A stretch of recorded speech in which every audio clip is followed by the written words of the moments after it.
దేవుని పరిశుద్ధమైన నామమునకు స్తోత్రం కలుగునుగాక. క్రీస్తు యేసునందు సోదరి సోదరులారా, కూడి వచ్చిన మీ అందరికీ ప్రభు పేరట వందనములు తెలియజేస్తూ ఉన్నాను. దేవుని మహాకృపను బట్టి ఈ దినము దేవుని సన్నిధి సహవాసము ప్రభు మనకు అనుగ్రహించి ఉన్నాడు.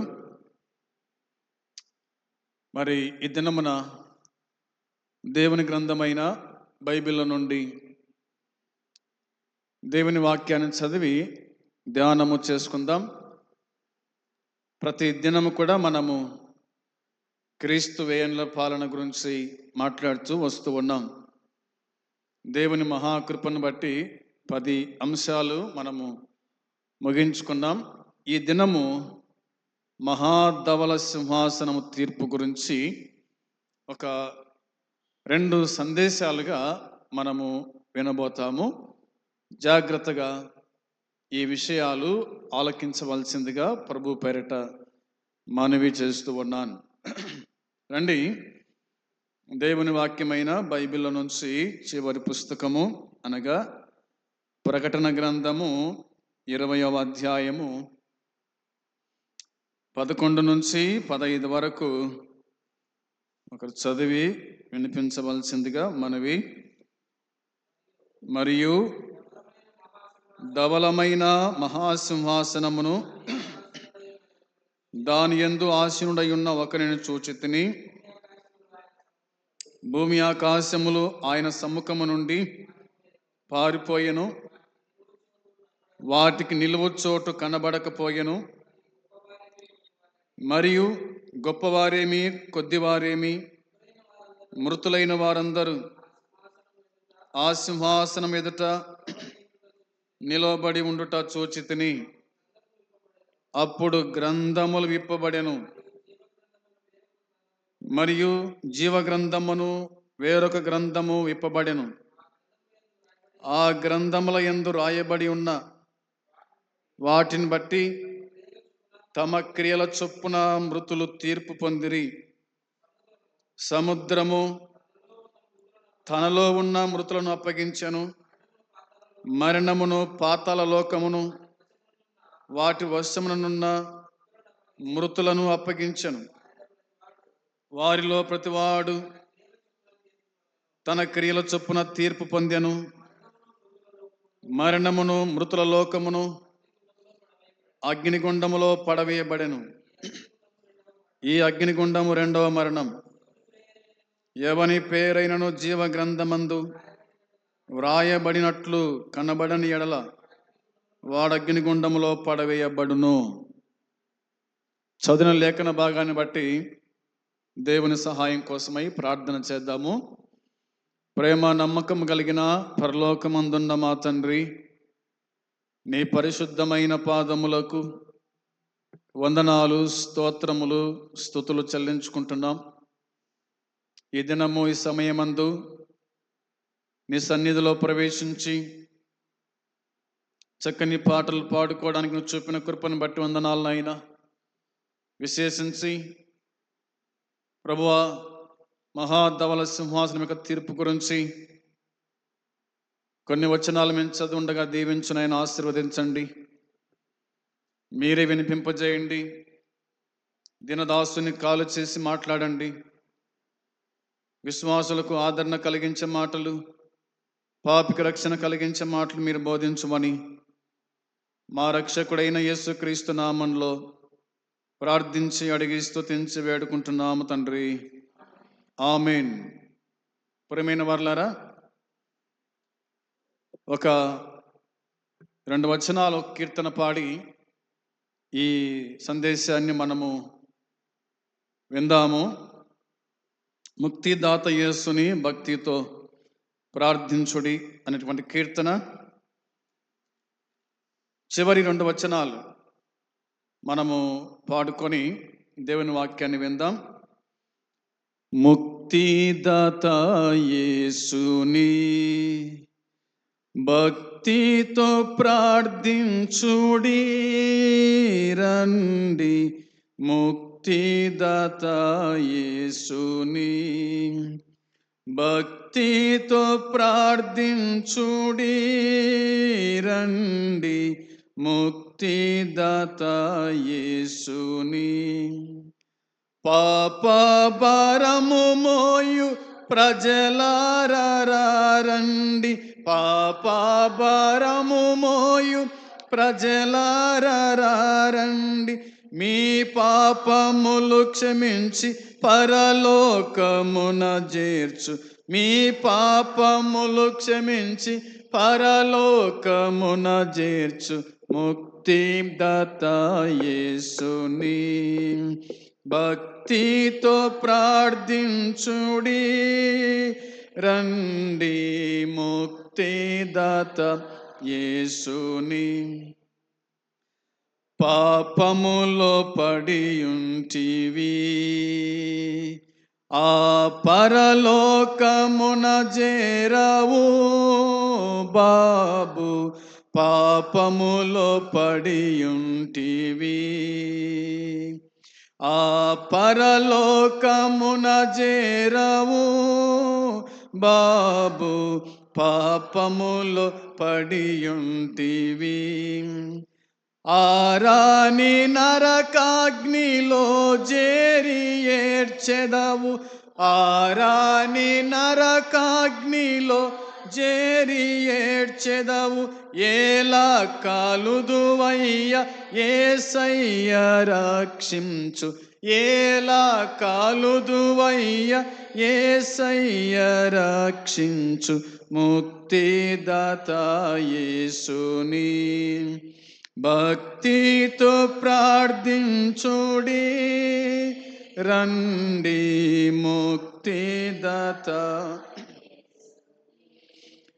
ఈనాడే ప్రార్థించుము, నీ పాపాలు క్షమించును ప్రభువు. ఈనాడే ప్రార్థించుము, నీ పాపాలు క్షమించును ప్రభువు. ఈనాడే ప్రార్థించుము, నీ పాప శాపాలు ఈనాడే గతించు, నీ పాప శాపాలు ఈనాడే గతించు, నరక బాధలు తొలగును కముగెదవు, నరక బాధలు తొలగు పరలోకమేగెదవు ముక్తిదాత యేసుని. భక్తితో ప్రార్థించుడి రండి ముక్తిదాత యేసుని. దేవునికి స్తోత్రం. క్రీస్తునందు సోదరి సోదరులారా,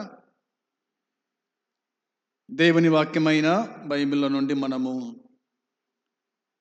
ప్రకటన గ్రంథము 20వ అధ్యాయము 11 నుంచి 15 వరకు చదువుకొని ఉన్నాం. ఈ 5 వచనాలు మనము ఒక 2 భాగాలుగా మనము విభజించవచ్చు. మొదటిగా 11 నుంచి 13 వరకు మొదటి భాగంగా, 14, 15 2 వచనాలు రెండవ భాగంగా మనము ధ్యానం చేద్దాం ప్రభు చిత్తాన్ని బట్టి. 11వ వచనం మనం జ్ఞాపకం చేసుకున్నప్పుడు, ధవలమైన మహాసింహాసనమును దాని యందు ఆసీనుడై ఉన్న ఒకరిని చూచితిని. భూమి ఆకాశములు ఆయన సముఖము నుండి పారిపోయెను, వాటికి నిలువు చోటు కనబడకపోయెను అని దేవుని వాక్యం చెప్తూ ఉంది. మహాధవల సింహాసనం అని వ్రాయబడింది. ఆయన అనగా ప్రభు అయిన యేసుక్రీస్తు ధవల సింహాసనం మీద ఆయన కూర్చున్నప్పుడు కొద్దివారేమి గొప్పవారేమి, గొర్రెలు మేకలు వేరు చేయబడి అక్కడ తీర్పుకు లేదా తీర్పులో నిలబడాల్సి వస్తూ ఉంది. మనలో ప్రతివాడు కూడా, కూడి వచ్చిన మీరైనా చెప్పే నేనైనా, మనమందరం కూడా క్రీస్తు న్యాయపీఠం ఎదుట ప్రత్యక్షము కావలేను అని దేవుని వాక్యం గుర్తు చేస్తూ ఉంది. అంతకంటే ముందుగా దేవుని వాక్యం చెప్తున్న మాట ఏమిటంటే, ధవలమైన మహాసింహాసనము దాని యందు ఆసీనుడై ఉన్న ఒకనిని చూచితిని అని వ్రాయబడింది. ఒకని చూచితిని అంటే ఇక ధవల సింహాసనం మీద కూర్చునేది ఎవరు? జయించిన వాడే కదా, అనగా మన ప్రభు అయిన యేసుక్రీస్తే కదా. ఆయన సింహాసనం మీద కూర్చొని తీర్పు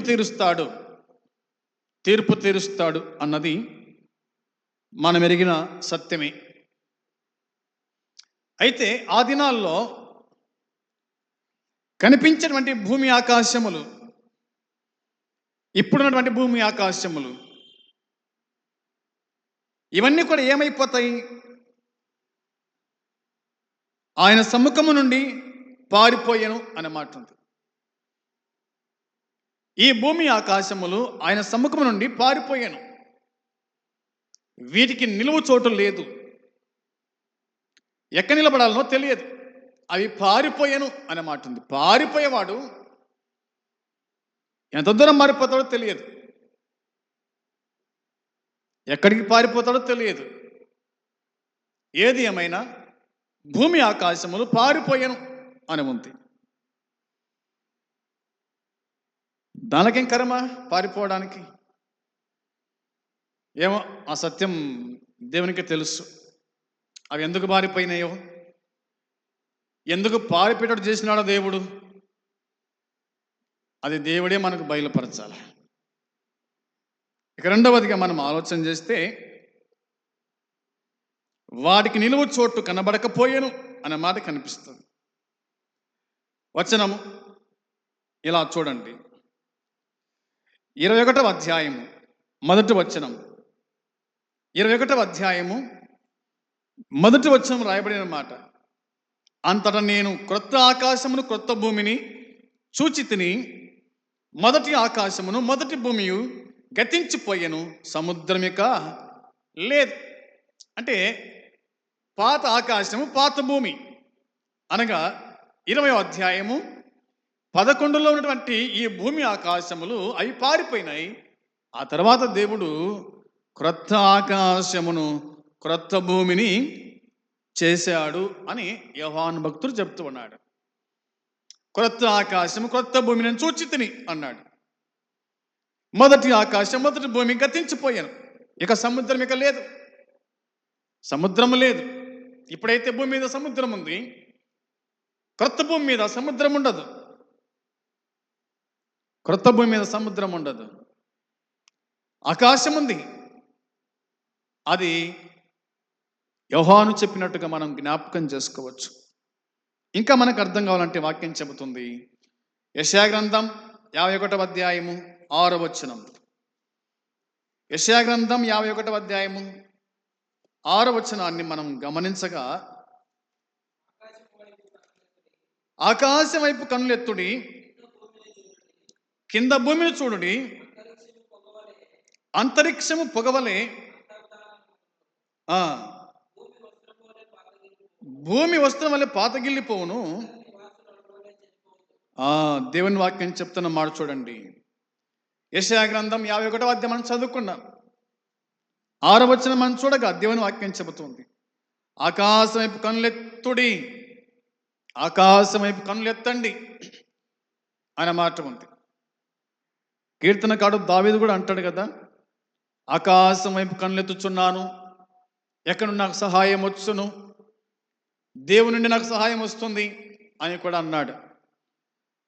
ఆకాశం వైపు కన్నులెత్తండి, క్రింద భూమిని చూడండి, అంతరిక్షము పొగవలే అంతర్ధమగునను, భూమి వస్త్రం వలె పాతగిల్లిపోవును, అందలి నివాసులు అటువలే నశించిపోదురన్నమాట. అందులో నివసించే వారు నశించిపోతారంట, నశించిపోతారు, నాశనానికి వెళ్తారు అనే మాట ఉంది. అయితే నా రక్షణ నిత్యముండును, నా నీతి కొట్టివేయబడదు. నా రక్షణ నిత్యం ఉంటుంది అన్నాడు. నా చేత రక్షించబడిన వాడు నిత్యముండును. నిత్యం ఉండేది ఎవరంటే క్రీస్తు యేసు చేత రక్షించబడిన వారు మాత్రమే నిత్యము ఉంటారు.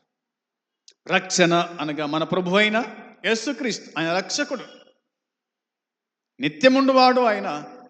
ఆయన యందు విశ్వాసం ఉంచిన వారు కూడా నిత్యము ఆయనతో ఉంటారని దేవుని వాక్యమే గుర్తు చేస్తూ ఉంది. ఇంకా మనకు అర్థం కావడానికి పేతురు రాసిన 2వ పత్రిక 3వ అధ్యాయము 7వ వచనం. పేతురు రాసిన 2వ పత్రిక 3వ అధ్యాయము చూడండి, 7వ వచనం చదవాలి. అయితే ఇప్పుడున్న ఆకాశము భూమియు భక్తిహీనుల తీర్పును నాశనమును జరుగు దినము వరకు అగ్ని కొరకు నిల్వ చేయబడినదై అదే వాక్యము వలన భద్రము చేయబడి ఉన్నది అని ఉంది. ఇప్పుడున్నటువంటి ఆకాశము, ఈ భూమి ఎందుకోసం నిల్వ చేయబడిందంట? అగ్ని కోసము నిల్వ చేయబడింది. అంటే దేవుడు ఈ భూమిని, ఆకాశమును అగ్నితో కాల్చివేస్తాడు. అగ్నితో కాల్చివేస్తే ఇంకేముంటుంది? కనిపిస్తుందా? ఈ భూమి కనిపిస్తుందా? కనిపించే ఆకాశం కనిపిస్తుందా? అగ్నికి ఆహుతైపోతుంది, అగ్నికి బొగ్గైపోతుంది. దేవుడు అగ్ని కోసమే నిలువ చేశాడన్నమాట బైబిల్ మనకు గుర్తు చేస్తూ ఉంది. వచనం చూడండి, 11 వచనం రాయబడిన మాట ఇట్లా రాయబడింది. ఇవన్నీ ఇట్లు లయమైపోనవి గనుక ఆకాశములు రగులుకొని లయమై పోనట్టు, పంచభూతములు మహావేంద్రముతో కరిగిపోనట్టు దేవుని దినపు రాకడ కొరకు కనిపెట్టుచు అన్నమాట ఉంది. కనిపెట్టుచు అన్నమాట ఉంది. ఇవన్నీ ఉడక ఇలాగా లయమైపోతాయి, లయమైపోతాయి అని దేవుని వాక్యం మనకు గుర్తు చేస్తూ ఉంది. లయమైపోయేటువంటి భూమి మీద మనం ఉన్నాం, కాలిపోయే భూమి మీద మనం ఉన్నాం. నేటికి ఇప్పటికి కూడా ఆయా ప్రాంతాలు మనం చూసినప్పుడు భూమిలో నుండి అగ్ని బయటికి వస్తూ ఉంది. నీళ్లు రావడం లేదు, అగ్నికి బయట వస్తుంది, లేదా అగ్ని బయటకు వస్తుంది. కారణం, భూమి కింద అగ్ని ఉంది, భూమి కింద అగ్నిగుండం ఉంది, నరకం ఉంది. అది దేవుని వాక్యం గుర్తు చేస్తున్న మాట. కాబట్టి జాగ్రత్తగా ఈ భూమి మీద నివసిస్తున్న మనము దేవుని భక్తి కలిగి, భయం కలిగి జీవించకపోతే గనక ఈ భూమితో పాటు మనమందరం ఒక లయమైపోతాం, కాలిపోతాం అన్నది దేవుని వాక్యం గుర్తు చేస్తూ ఉంది. ఇక వాక్యంలో మనం చూడగా, పరిశీలన చేయగా రండి, ప్రకటన గ్రంథంలోని రాయబడిన మాట జ్ఞాపకం చేస్తాం మీకోసమే. వచనము 12వ వచనం, 20వ అధ్యాయం 12వ వచనం రాయబడిన మాట, గొప్పవారేమి కొద్దివారేమి మృతులైన వారందరూ ఆ సింహాసనం ఎదుట నిలబడి ఉండుట చూచితిని అన్నాడు. అప్పుడు గ్రంథములు విప్పబడెను, గ్రంథాలు విప్పబడ్డాయి, జీవగ్రంథమును వేరొక గ్రంథమును విప్పబడెను. ఆ గ్రంథముల యందు రాయబడి ఉన్న వాటిని బట్టి తమ క్రియల చొప్పున మృతులు తీర్పు నొందిరి అని ఉంది. ప్రియమైన సోదరి సోదరులారా, కొద్దివారేమి గొప్పవారేమి, ఉన్నవాడేమి లేనివాడేమి, ఇక్కడ భేదాలు ఉన్నాయి. ఉన్నోడు లేనోడు అని, గొప్పోడు పేదవాడు అని తేడా ఉంది ఇక్కడ. కానీ ఇక నరకములో ఆ తేడా అంటే ఏముండదు, నరకములో ఆ తేడా అంటే ఏముండదు.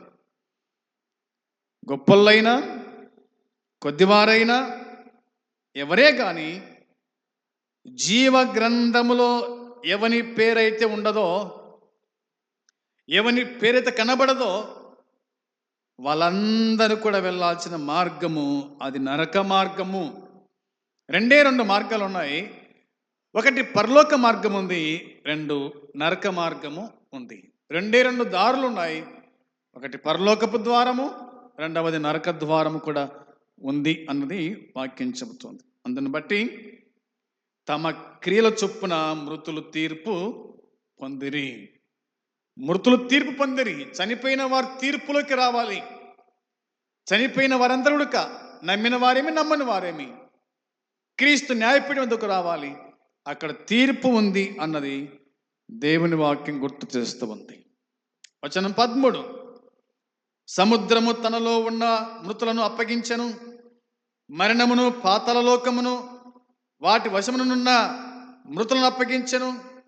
వారిలో ప్రతివాడు తన క్రియల చొప్పున తీర్పు పొందెను అనే మాట ఉంది.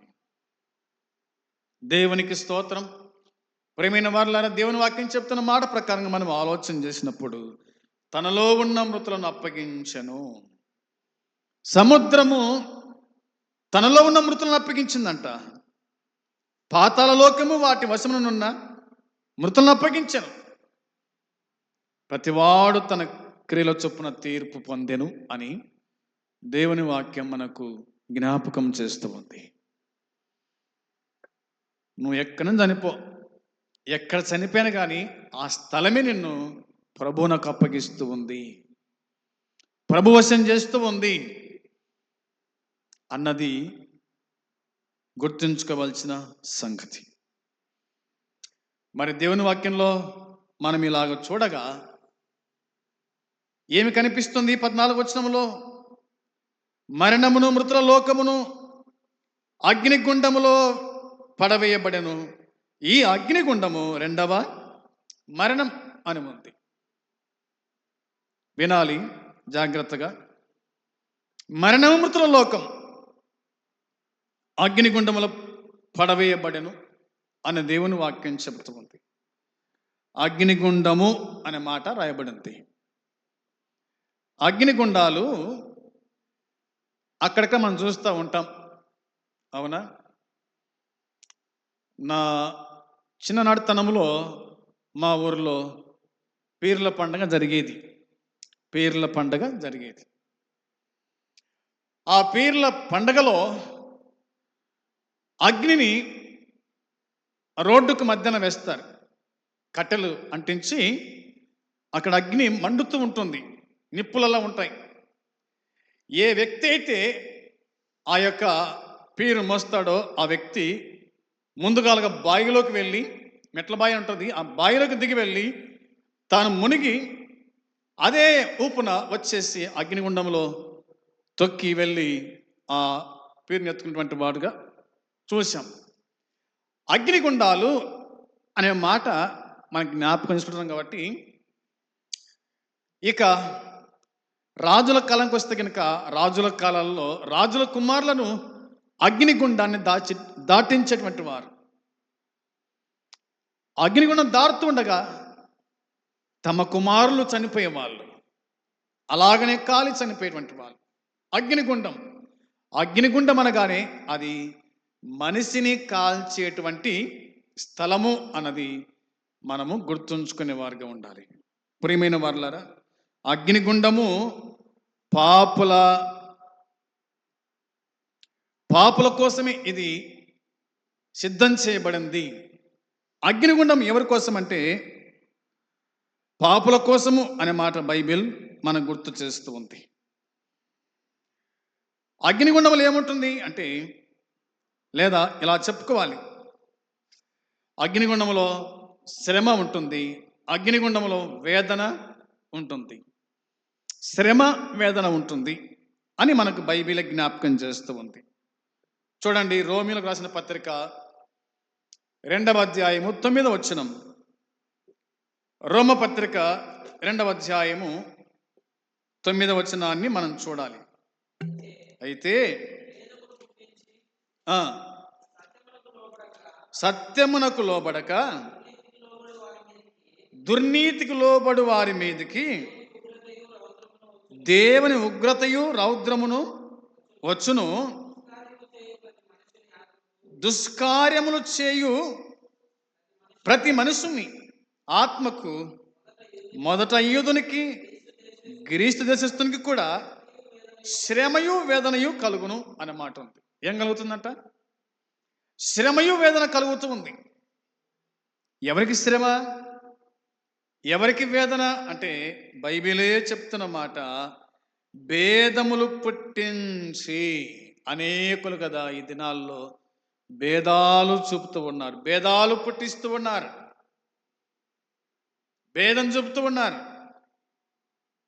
సత్యమునకు లోబడకుండా జీవిస్తూ ఉన్నారు. దుర్నీతికి లోబడి వారి మీదకి దేవుని ఉగ్రత రౌద్రమును వచ్చును అన్నమాట ఉంది.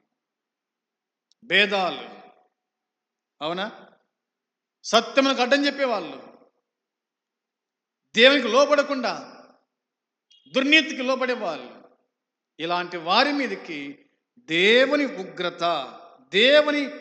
ఉగ్రత రౌద్రము దుష్కార్యము చేయి ప్రతి మనుషునికి వచ్చును అనే మాట. కాబట్టి యూదునికేమి గ్రీస్తునికేమి శ్రమయు వేదన కలుగుతూ ఉంది. శ్రమ వేదన కలుగుతూ ఉంది. శ్రమ అంటే రెండు రకాలు. మామూలు శ్రమలు ఉన్నాయి, మహాశ్రమలు కూడా ఉన్నాయి కదా.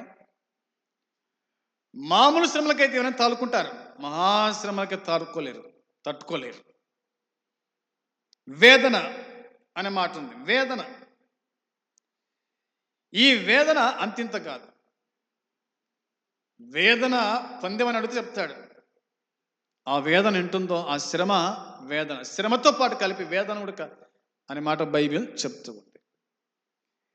ఇక ఆ వేదనలో మనుషులు ఏం చేస్తారంటే ఏడవడం మొదలు పెడతారు.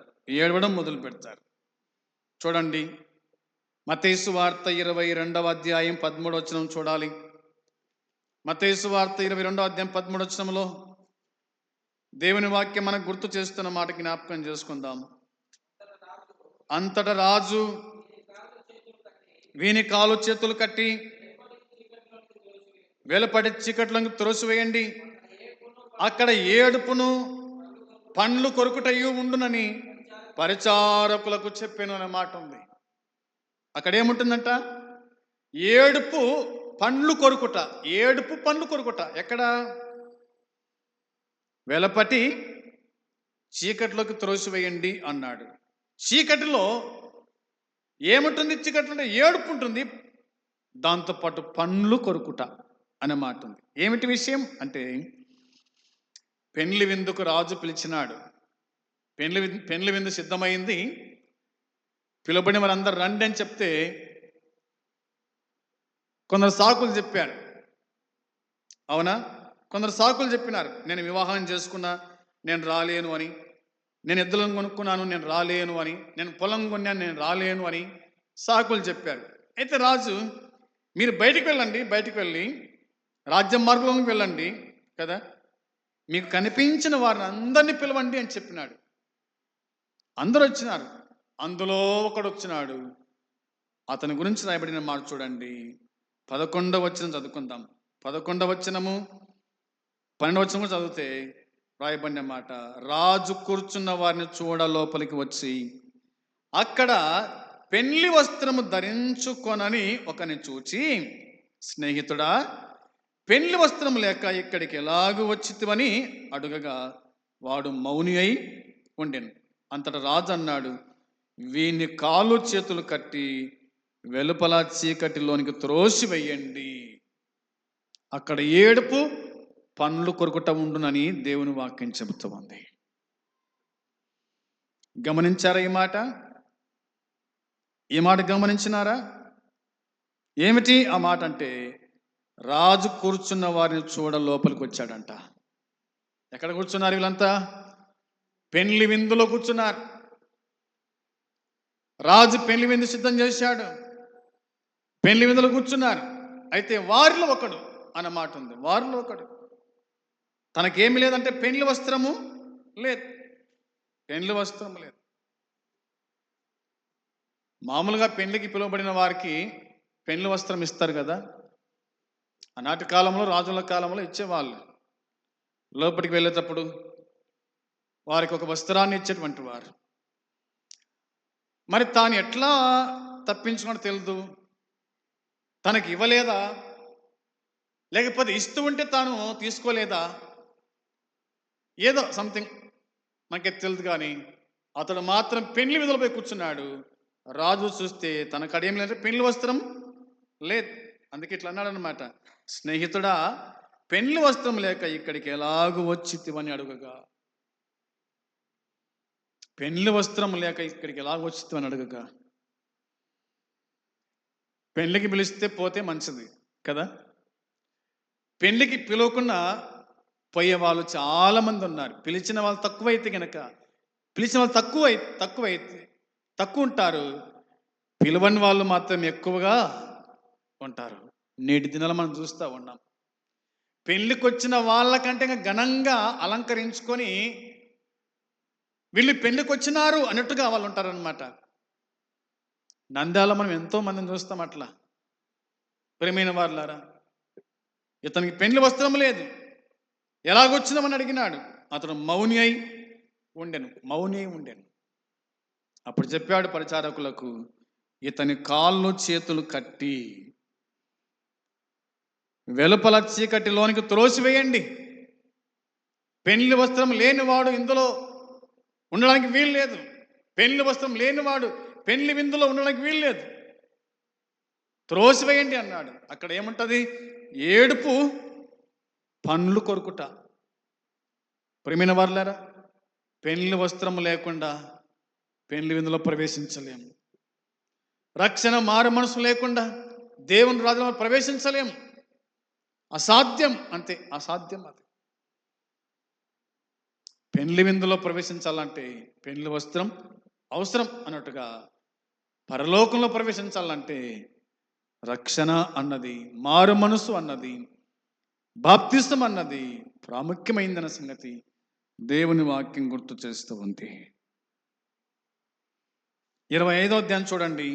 ఇదే మత్తయి సువార్తలోనే 30వ వచనం, 25వ అధ్యాయము 30వ వచనాన్ని మనం చూడగా దేవుని వాక్యం మనకి ఇలా చెప్తూ ఉంది.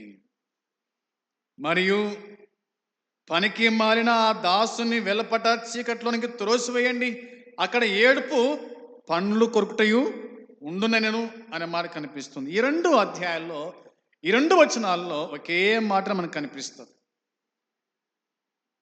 ఇక్కడ తలాంతుల ఉపమానం కనిపిస్తూ ఉంది. ముగ్గురికి దేవుడు తలాంతులు ఇచ్చాడంటరా. ఒకనికి 5, ఒకనికి 2, ఒకనికి 1. 5 తీసుకున్నవాడు 5 సంపాదించాడు. 2 సంపాదించినాడు. 1 తీసుకున్నాడు మాత్రమే సంపాదించకుండా యజమాను సొమ్ము దాచిపెట్టాడంట. అందుకని అంత మాత్రం కాకుండా యజమానుని మీద కొన్ని మాటలు చెప్పినట్టుగా మనం చూస్తాం. నువ్వు కఠినమని కదా, ఇట్లా ఎన్నో చెప్పాడు. అయితే అప్పుడు ఆ రాజు అన్నాడంట, ఈ పనికి మాలిన వాడిని అన్నాడు. పనికి మాలిన దాసుడు. పనికొచ్చే దాసుడు కాదు. పనికొచ్చే దాసుడు వేరే రకంగా ఉంటాడు. పనికి రాని పనికి మాల దాసుడు, అతడు సోమరి అనే దేవుని వాక్యం గుర్తు చేస్తూ ఉంది. వీడిని కూడా ఏం చేయాలంట? చీకట్లో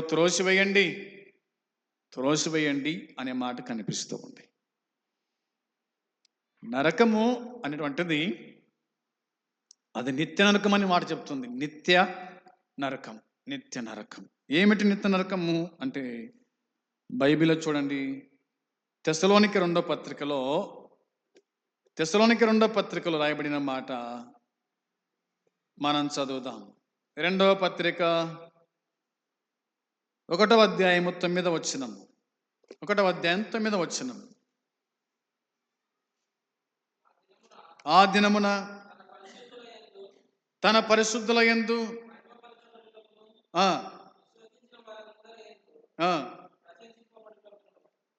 రెండవ పత్రిక మొదటి అధ్యాయం 7వ వచనం. రెండవ పత్రిక మొదటి అధ్యాయము, తెస్సలోనికీ రెండవ పత్రిక మొదటి అధ్యాయము 9 చదివినవా? చదవండి. ఆ దినమున తన పరిశుద్ధుల యందు మహిమపరచబడుటకును విశ్వసించిన వారందరి యందు ప్రశంసింపబడుటకును ప్రభు వచ్చినప్పుడు అట్టివారు ఆయన సమ్ముఖము నుండి, ఆయన ప్రభావమందలి మహిమ నుండి పారద్రోలబడి నిత్య నాశనమును దండన పొందుదురు. ఎలైనగా మేము మీకు ఇచ్చిన సాక్ష్యము మీరు నమ్మితిరి అన్న మాట ఉంది. ఇక ఒక మాట చూడండి, నిత్య నాశనము అనే మాట రాయబడింది. ఏ నాశనం అంటే ఇది? నిత్య నాశనం. దేవుని ఎరగని వారికి నిత్య నాశనం అని బైబిల్ చెబుతూ ఉంది. దేవుని నమ్మిన వారికి నిత్య సంతోషం, నిత్యానందం. నమ్మిన వారికేమో, నమ్మని వారికేమో నిత్య నాశనము అని దేవుని వాక్యంలో మనం చూస్తూ ఉన్నాం. ఇక బైబిల్లో మనం చూసుకుంటూ వస్తే ఇలాగ వాక్యం చెబుతుంది. మత్తయి సువార్త 13వ అధ్యాయము 42వ వచనం. మత్తయి సువార్త 13వ అధ్యాయము 42వ వచనాన్ని మనం చూడగా బైబిల్ ఇలా రాయబడింది, అక్కడ ఏడుపును పండ్లు కొరుకుటయ్యూను ఉండును, అప్పుడు నీతిమంతులు తమ తండ్రి రాజ్యములో సూర్యుని వలె తేజరిల్లుదురు, చెవులు గలవాడు వినుగాక అని దేవుని వాక్యం చెబుతూ ఉంది. ఇక 4వదిగా మనం జ్ఞాపకం చేసుకుంటే అగ్నిగుండము అనే మాట కనిపిస్తుంది. అగ్నిగుండం, అగ్నిగుండములు ఏముంటుంది? అగ్ని ఉంటుంది. అందును బట్టి అక్కడ ఏడుపు పండ్లు కొరుకుటయు ఉండును అనే మాట రాయబడింది. వచనం 50 చూడండి. 50వ వచనంలో దేవుని వాక్యం చెప్తున్న మాట, వీరిని అగ్నిగుండములో పడవేయుదురు, అక్కడ ఏడుపును పండ్లు కొరుకుటయు ఉండును అనే మాట ఉంది. వీరిని అగ్నిగుండములో పడవేయుదురు. ఎవరిని అగ్నిగుండంలో పారేస్తారంట? ఎవరిని అగ్నిగుండంలో పారేస్తారంట? దేవుని వాక్యమే చెప్తున్న మాట 40 నుంచి మనం చదివితే ఇక్కడ వల ఉపమానం కనిపిస్తుంది. వల ఉపమానం కనిపిస్తుంది. చేపలు పట్టేవాడు వల వేశాడు సముద్రములో. ఆ వలలో లావు చేపలు పడతాయి, సన్న చేపలు పడతాయి. పనికొచ్చిన చేప మాత్రమే తన గంపలు వేసుకుంటాడు, పనికిరాని చేప ఒడ్డున పారేస్తాడు. తనకు పనికిరాదు అది. కాబట్టి ఇలాంటి పనికి మాలినటువంటి చేపలను ఆరని అగ్నిలో పడవేస్తారు అనే మాట మనకు కనిపిస్తూ ఉంది. ఇవి జరగబోయేటువంటి సంగతులను మాట జ్ఞాపకం చేస్తూ ఉన్నాను. ఇక దేవుని వాక్యంలో చూస్తే మత్తయి సువార్త లేదా మార్కు సువార్త 9:43లో, మార్కు సువార్త 9వ అధ్యాయము 43వ వచనం చూడండి. 9:43లో మనం జ్ఞాపకం చేసుకునగా దేవుని వాక్యం ఇలా చెప్తూ ఉంది, నీ చెయ్యిని అభ్యంతరపరిచినలా దాన్ని నరికివేయము, నీవు 2 చేతులు కలిగి నరకములోని ఆరని అగ్నిలోకి పోవట కంటే అంగహీనుడ వైద్యంలో ప్రవేశించటం మేలు కదా అని దేవుని వాక్యం చెబుతూ ఉంది. ఈ మాట గుర్తుంచుకోవాలి. పాపము నరకానికి నడిపిస్తూ ఉంది. పాపము నరకానికి నడిపిస్తూ ఉంది. కాబట్టి ఆయన ఇలాగన్నాడు అన్నమాట, నీ చెయ్యి నేను అభ్యంతరపరిచిన ఎడలా, నీ చెయ్యి నేను అభ్యంతరపరిచినలా దాన్ని నరికివేయము అన్నాడు. చెయ్యి అభ్యంతరపరిచి దాన్ని నరికివేయాలంట. అభ్యంతరపరచటం అంటే ఏమిటి? అభ్యంతరపరచుట, అడ్డగించుట, అవునా? అభ్యంతరపరిచినలా నరికివేయమన్నాడు. నీవు 2 చేతులు కలిగి నరకంలోనికి ఆరిన అగ్నిలోకి పోవట కంటే అంగహీనుడ వైద్యంలో ప్రవేశించటం మేలు అనే మాట. ఏ చెయ్యి అయితే పాపానికి ముందు కొనసాగుతుందో దాన్ని తీసివేయి అన్నాడు. నరకడం అంటే నరకడం కాదు, కానీ ఆ చెయ్యిని అదుపులో ఉంచుకో అని, కాపాడుకో అని. అలా కాపాడలేకపోతే గనక ఆరని అగ్నిలో కాల్చబడతావు అనేది దేవుని వాక్యం గుర్తు చేస్తూ ఉంది. నీ కన్ను నేను అభ్యంతరపరిచిన దాన్ని పెరికివేయమన్నాడు. అంటే పెరికివేయడం అంటే పెరికివేయడం కాదు, అదుపులో ఉంచుకో అని అర్థం. నీ కంటిని అదుపులో ఉంచుకో, నీ చెయ్యి అదుపులో ఉంచుకో, నీ కాలు అదుపులో ఉంచుకో, నీ శరీరం అదుపులో ఉంచుకో. లేకపోతే గనక ఆరని అగ్నిలో కాల్చబడతావు అని దేవుని వాక్యమే మనకు జ్ఞాపకం చేస్తూ ఉంది. ఇక మనం ఆలోచన చేయగా ఇలా బైబిల్ చెప్తుంది చూడండి. ప్రకటన గ్రంథంలో రాయబడిన మాట జ్ఞాపకం చేసుకుందాం. 19వ అధ్యాయం చూడండి. 19వ అధ్యాయము 20వ వచనం.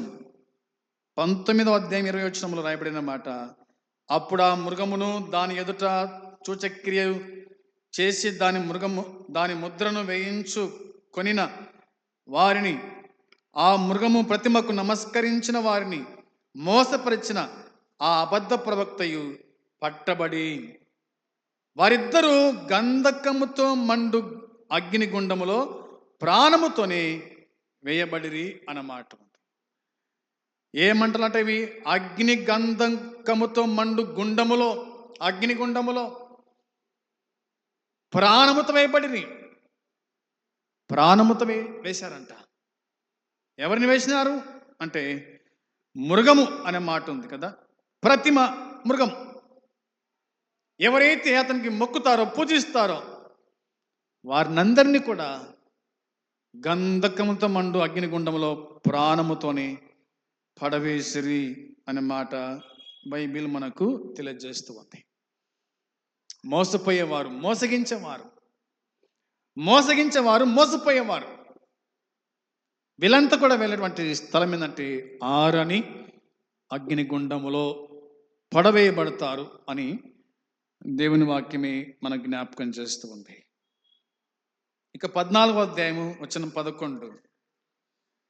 14వ అధ్యాయం 11వ వచనం కూడా మనం చూస్తే బైబిల్లో ఇలా రాయబడింది, వారి బాధ సంబంధమైన పొగ యుగ యుగములు లేచును.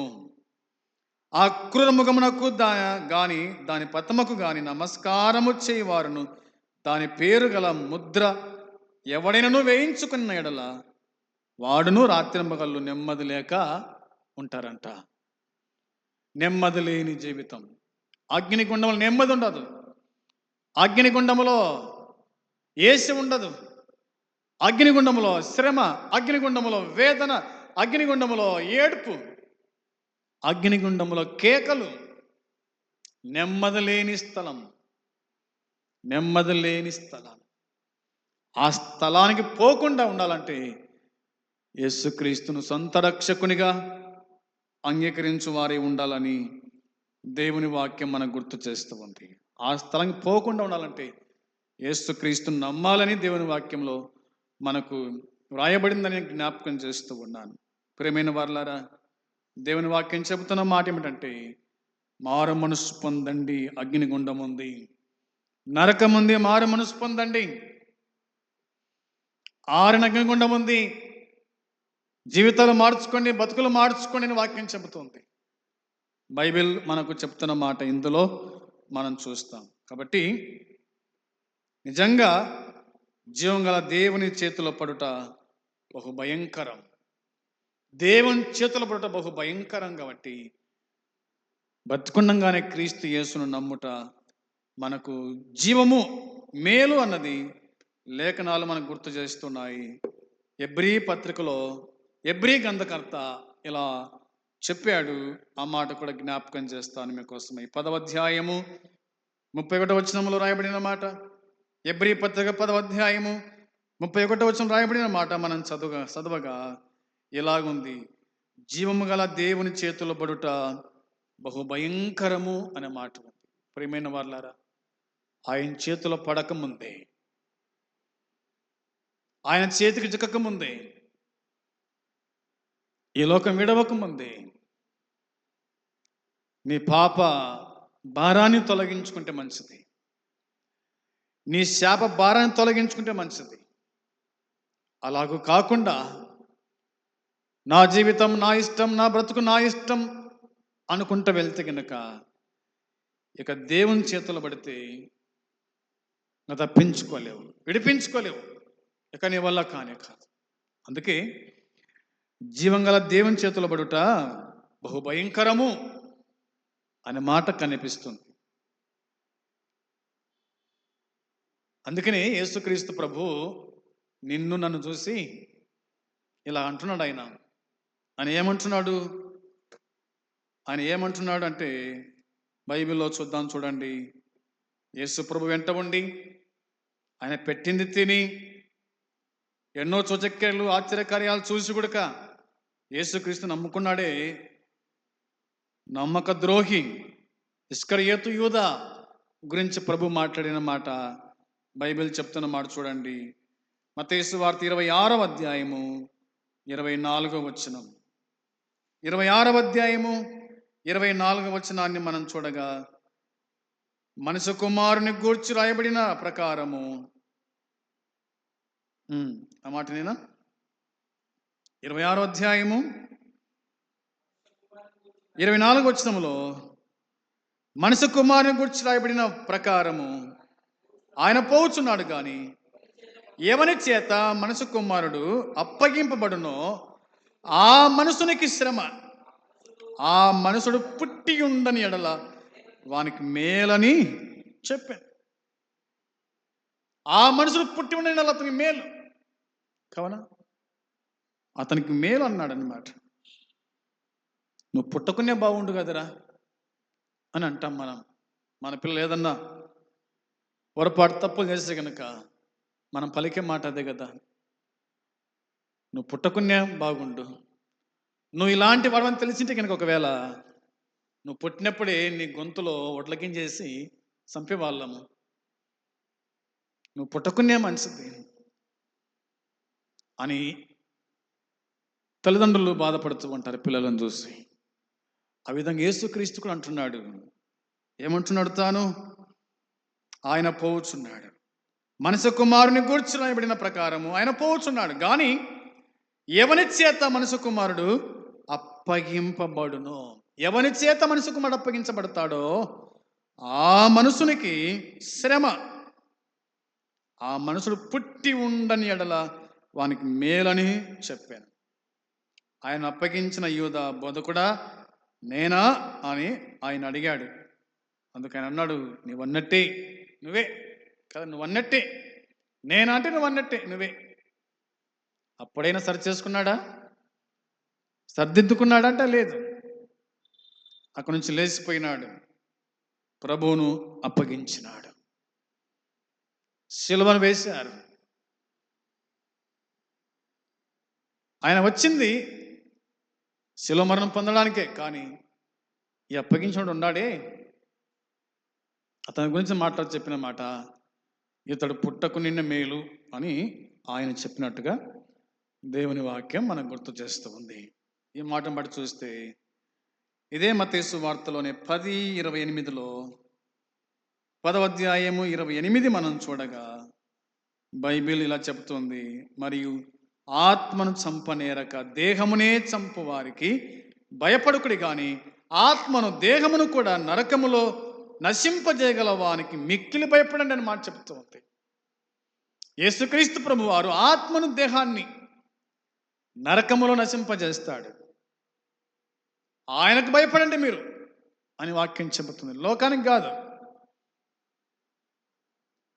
దేహాన్ని చంపేవానికి ఏమాత్రం భయపడద్దు, కానీ దేహాన్ని ఆత్మను నరకములో నశింపజేయగల దేవునికి మనం భయపడేవారుగా ఉండాలి. ఆయన భయము కలిగి జీవించే వారుగా ఉండాలి. ప్రియమైన వారులారా, ఆయనకు భయపడి జీవిస్తే నరకం తప్పుతుంది. ఆయనకు భయపడకుండా జీవించి చనిపోతే నరకం అగ్నిగుండం మన కోసమై కాచుకొని ఉంది. అక్కడ వేదన ఉంటుంది, శ్రమ ఉంటుంది, బాధ ఉంటుంది, కేకలు ఉంటాయి, అగ్నిగుండం. అగ్ని ఆరదు, ఆత్మకు సావులేదు. ఆ నరకానికి వెళ్లకుండా తప్పించుకోవడానికి దేవుడు చక్కని మార్గాన్ని ఏర్పాటు చేశాడు. ఇదే మార్గం, నేనే మార్గం, సత్యం, జీవము అన్నాడు. యేసుక్రీస్తు నమ్మితే నిత్య రాజ్యము ఉంది, యేసుక్రీస్తు నమ్మకపోతే నిత్య నరకం ఉంది. ఏది కావాలనో బతుకుండంగానే కోరుకొని సిద్ధపడవలసిందిగా ప్రభు పేరట మనవి చేస్తూ ఉన్నాను. అట్టి కృప దేవుడు మనకు అనుగ్రహించునుగాక. ఆమేన్. ప్రార్థన చేద్దాం. ప్రేమగల తండ్రి, పరిశుద్ధుడు అయిన దేవా, నీ పాదములకు వందనాలు, స్తోత్రములు, స్తుతులు చెల్లించుకుంటున్నాం. చెప్పబడిన మాటలు దీవించి ఆశీర్వదించండి. ఎంతమంది వినగలిగారో వారి జీవితాల్లో కార్యం జరిగించి ప్రతిఫలం దయచేసి కాపాడి దర్శించమని, కృప చూపించమని మీకు అప్పగించుకుంటాం. యేసుక్రీస్తు నామములో ప్రార్థించి అడిగి వేడుకుంటున్నాము తండ్రి. ఆమేన్. పరలోకమందున తండ్రి ప్రేమ, మన ప్రభు అయిన యేసుక్రీస్తు కృప, పరిశుద్ధాత్మ సన్నిధి సహవాసం కూడి వచ్చిన మనకు సకల పరిశుద్ధులకు ఇప్పుడు ఎల్లప్పుడు సదాకాలము తోడై ఉండునుగాక. ఆమేన్. అందరికీ వందనాలు.